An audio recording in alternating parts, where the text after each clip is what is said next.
Ya, bismillahirrahmanirrahim. Assalamualaikum warahmatullahi wabarakatuh. Untuk mahasiswa sekalian, eh, hari ini saya akan membawakan materi tentang mekanisme penyakit pada level molekuler. Saya berharap rekaman ini bisa teman-teman mahasiswa gunakan untuk memahami bagaimana mekanisme penyakit di level seluler dan molekuler yang bahkan kita belum bisa lihat ya dengan mata telanjang. Ya, jadi saya berharap rekaman ini bisa menggantikan pertemuan kita yang tertunda karena saya dalam keadaan yang kurang sehat.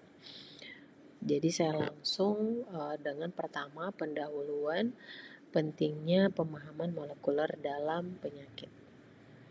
Nah, adik-adik mahasiswa, ya, sekarang ini teknologi itu sudah sangat modern dan kita penting sebagai calon farmasi paham akan mekanisme atau bagaimana proses terjadinya penyakit pada level molekuler yang menjadi sangat penting untuk pengembangan diagnosis, terapi, dan pencegahan penyakit. Nah, penyakit yang awalnya hanya dikenali dari gejala klinis, nah kini dengan biologi sel molekuler itu kita bisa lihat, bisa dapat analisis sampai pada perubahan genetik dan molekul yang mendasarinya. Semoga pemahaman-pemahaman ini bisa membantu teman-teman untuk memahami bahwa terapi itu sudah berkembang ya. Jadi obat itu bukan cuman tablet yang kita minum, bukan cuman kapsul, sirup yang ada di apotik, tidak.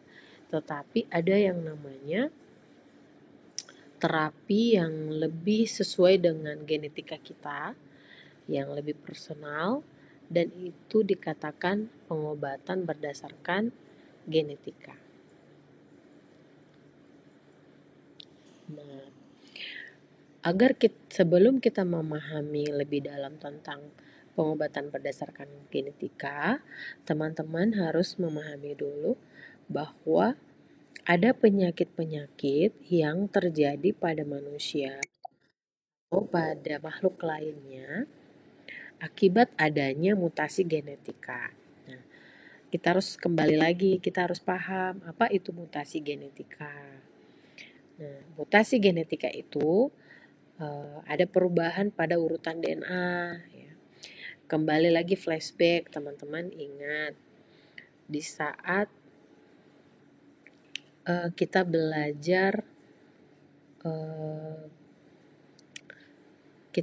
tentang sel ya. Di sel itu ada nukleus, di nukleus itu ada kromosom, di kromosom itu ada genetika, dan di sepanjang kode genetika itu ada DNA dan di kromosom itu ada DNA, dan di sepanjang untaian DNA itu di beberapa bagian ada namanya kode genetika.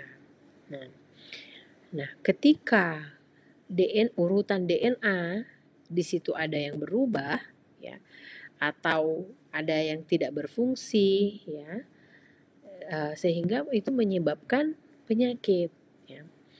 Nah, mutasi ini bisa berupa ada yang substitusi atau ada yang masuk ke dalam ya, ada yang delesi, ada yang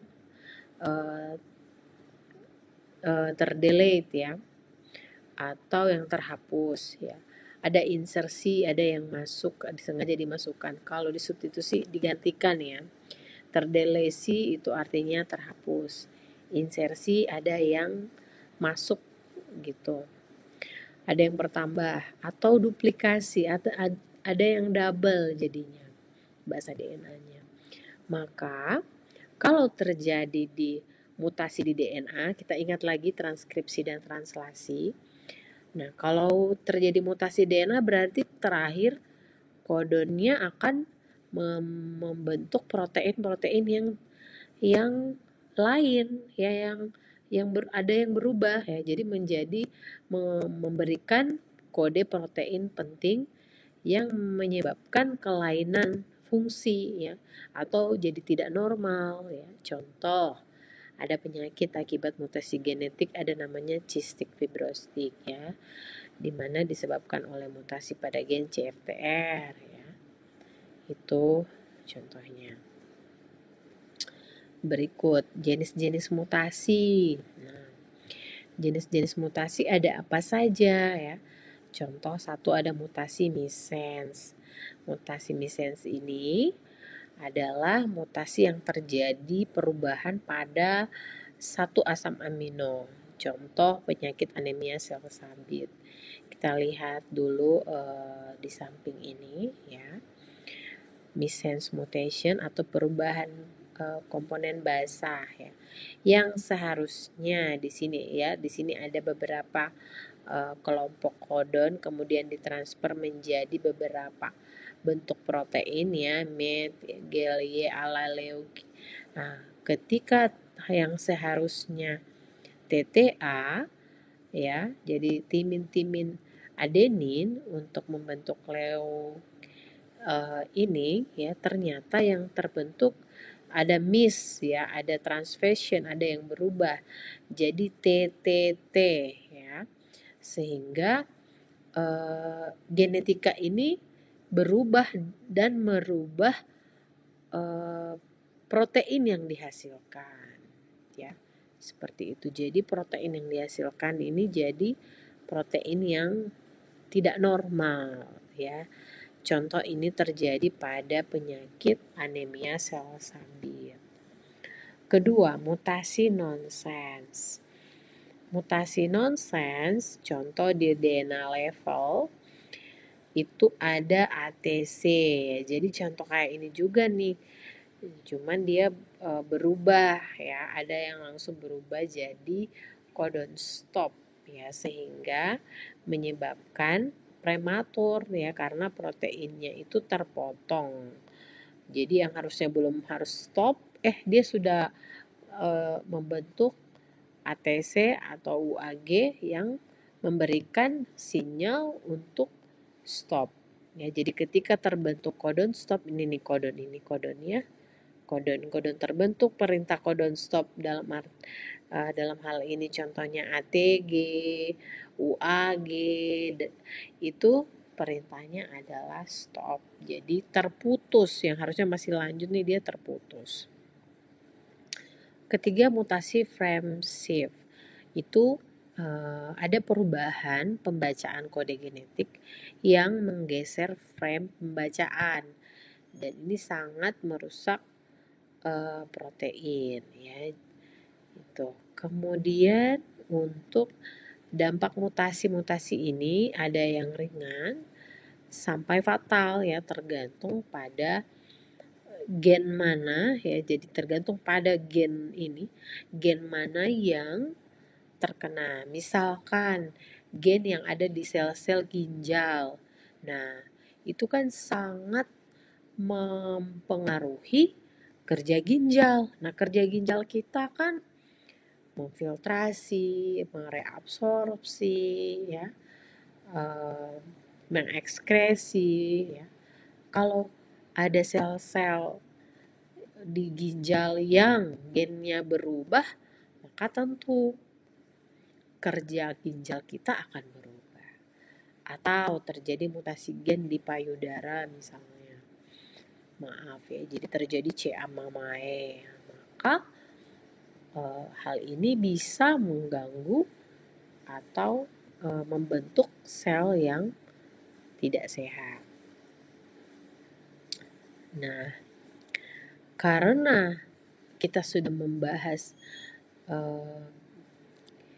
penyakit-penyakit secara molekuler, maka kita juga akan mengetahui terapi gen ya. Terapi gen yang merupakan pendekatan terapeutik, dan ini bisa memperbaiki serta bisa mengganti gen yang rusak diganti dengan gen yang sehat. Ini menggunakan vektor ya, biasanya virus yang telah dimodifikasi untuk mengantarkan gen ke sel target. Ya. Ini katanya ya dijanjikan pengobatan ini lebih baik ya ketimbang dengan konvensional. Konvensional ini dalam artian yang hanya minum dengan tablet ya, dengan sirup ya. Kalau ini benar-benar langsung targetnya gen di bagian sel yang rusak itu. Nah, ada apa saja jenis-jenis terapi gen? Ya, terapi gen itu ada yang in vivo dan ada terapi gen yang ex vivo. Nah, teman-teman lihat gambar ini. Untuk terapi gen yang in vivo, gennya ini ya, jadi gennya ini dimasukkan ke dalam tubuh pasien ya. Jadi peneliti sudah menyediakan ada namanya DNA strand, ada plasmid, ada RNA ya, kemudian ada antisense-nya. Semua ini mereka bikin menjadi satu sediaan nanopartikel, kemudian disuntikkan ke cerebrospinal, ke cairan cerebrospinal pasien, atau ini disuntikan ke pembuluh darah. Sedangkan kalau untuk ex vivo itu sel pasien diambil dulu, kemudian dimodifikasi di laboratorium ya.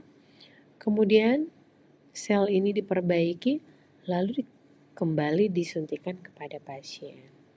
Kalau ini tidak ya, sel-sel gen-gen yang baik ini sudah dipersiapkan ya, diperbanyak, dibentuk dalam bentuk nanopartikel atau viral partikel yang siap disuntikan di cerebrospinal atau di pembuluh darah langsung. Kalau ini enggak ya, ambil darah manusia, kemudian kita lihat selnya, kita modifikasi, kita perbaiki gennya, lalu kita masukin kembali. Kalau yang ini yang in situ, gen yang baik, gen yang sudah kita perbaiki, sudah sehat, kemudian dalam bentuk partikel, lalu dimurnikan dan diberikan pada target delivery, target terapi, misalkan pada tumornya. Contohnya ini teknologi CRISPR ya, ini menjadi alat revolusioner ya, atau alat terbaru ya dalam terapi gen dengan kemampuan editing gen secara presisi.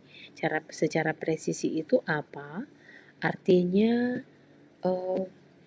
sudah lebih kena. Kalau orang main panah itu ya sudah kena sampai di tengahnya kalau orang main panah gitu.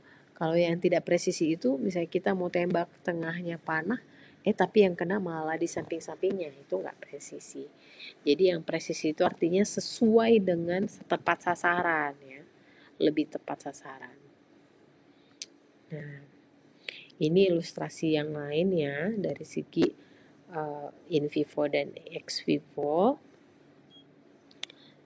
Oke, berikut adalah aplikasi farmasi dalam terapi gen dan penyakit molekuler. Nah, farmasi molekuler, farmasi ini bisa kita kembangkan dengan target molekuler. Ya, jangan mengembangkan obat yang ditargetkan pada molekul spesifik, pada gen tertentu, misalnya ya. Contoh inhibitor enzim, ya, modulasi ekspresi gen, terapi berbasis RNA ya tidak lain semakin dia tepat maka semakin sedikit efek samping dibandingkan dengan yang lain ya. Jadi kalau lebih molekuler tuh targetnya lebih spesifik ya. Kayak kalau kita mau tembak orang ya kan masih suka, misalnya kita mau tembak di bagian mata ya.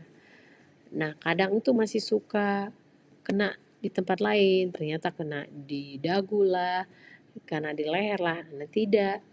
Peneliti mengatakan ini tuh benar-benar kalau mau di mata ya mata yang kena. Itu maksudnya dia lebih spesifik dan lebih kena, lebih efektivitasnya lebih dapat. Statin, contohnya ya, menghambat enzim HMG-CoA reduktase. Secara molekuler ternyata contoh obat lainnya itu statin bisa menurunkan produksi kolesterol di hati. Contoh aplikasi terapi gen lain dalam penyakit yang metabolik ya, terapi gen telah digunakan untuk pengobatan kanker, penyakit metabolik dan kelainan darah seperti thalassemia. Contoh obat terapi gen yang sudah disetujui FDA adalah Luxturna itu untuk penyakit mata bawaan dan Zolgensma untuk spinal muscular atrophy. Ini saya dapatkan dari internet. Jadi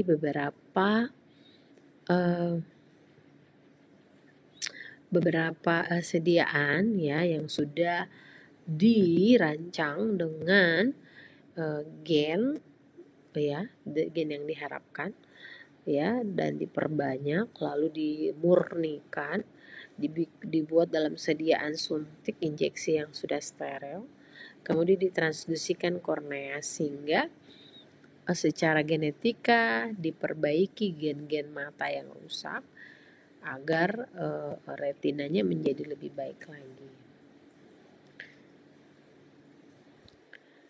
Tantangan dan masa depan terapi gen dan farmasi molekuler itu meskipun menjanjikan dia benar-benar efektif, tetapi ada juga yang harus kita perhatikan ya. Jangan sampai pasien memiliki respon imun atau ada efisiensi pengantaran gen yang berbeda ya, dan tentu saja ini lebih mahal. Penelitian ini terus berkembang untuk mengatasi hambatan ini dan membuka peluang baru di dalam pengobatan personal. Maksudnya pengobatan memberikan hambatan dan tetap ada peluang atau harapan untuk pengobatan personal itu apa?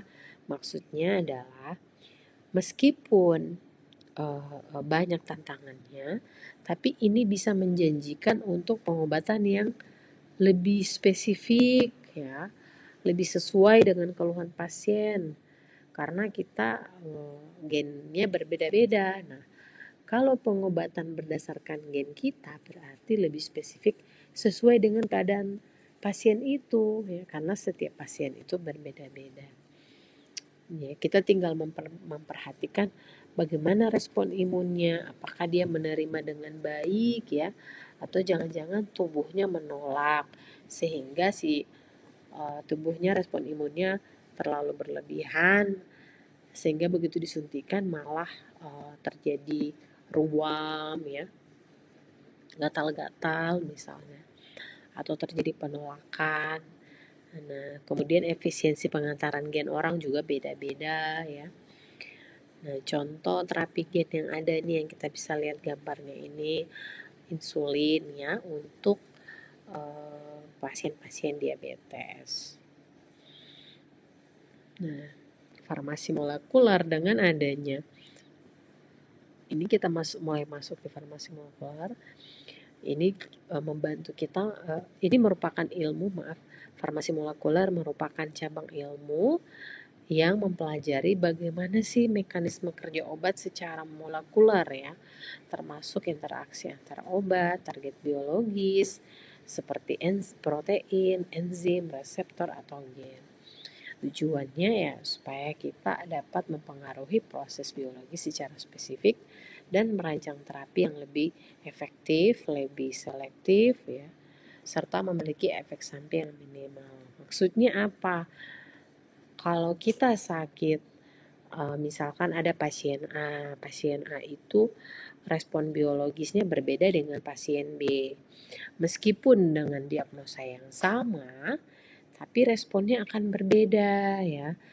Maka kalau terapinya berdasarkan genetika pasien A dan genetika pasien B, tentu akan lebih efektif ya, karena sudah benar-benar sudah berdasarkan genetika masing-masing ya. Seperti itu. Makanya dia bilang lebih efektif, lebih selektif. Itu maksudnya lebih selektif itu betul-betul hanya untuk si A, beda dengan si B gitu.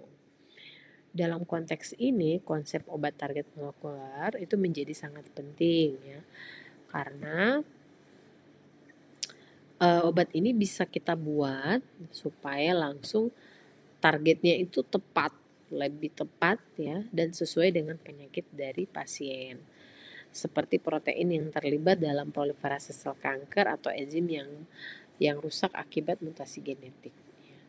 Jadi kalau memang obat target molekuler seperti terapi gen untuk kanker CA mamai, ya lebih spesifik lagi, betul-betul kita hanya mengganggu gen dari sel kanker itu, tapi kita tidak mengganggu sel-sel yang normal lainnya. Itu maksudnya lebih selektif. Nah, peran obat target molekuler ini ya sangat penting ya, karena kita harus tahu juga pasien bagaimana respon imunnya, ada penyakit apa, apakah ada penyakit kankernya ya, ada penyakit autoimun dan ada penyakit genetika. Ini sangat penting ya, karena bisa jadikan terapi modern untuk 3 penyakit utama ini. Dibandingkan obat konvensional yang cenderung bekerja secara luas ya. Kalau obat konvensional kan waduh, dia sangat luas ya, dia tidak menentu gitu, tidak spesifik ya. Contohnya ini imatinib ya. Kemudian dengan pendekatan ini, terapi ini menjadi lebih personal seperti yang sudah saya sampaikan di awal, dan farmasi molekuler ini bisa membantu lebih presisi ya, dan lebih sedikit efek sampingnya, lebih tepat sasaran ya, itu ya, seperti itu. Cukup dulu dari saya terkait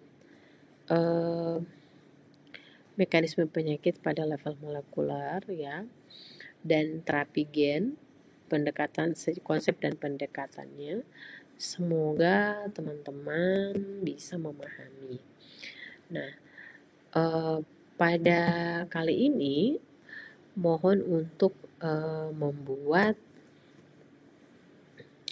contoh-contoh penyakit dan bagaimana mekanisme terjadinya penyakit itu pada level molekuler, ya, terutama 2 contoh. Yang pertama adalah pada pasien diabetes, dan yang kedua adalah pada pasien kanker akibat mutasi gen. Ya, jadi itu tolong ini dibikin tugas, karena ini akan untuk menambah nilai UAS ya. Jadi berikan mekanisme penyakit pada level molekuler, 1 untuk pasien diabetes, yang kedua untuk pasien kanker ya, untuk CA mamai. Apabila ada yang tidak dimengerti dan tidak dipahami, teman-teman bisa menghubungi saya, membuat grup WA, dan bisa mengajukan pertanyaan.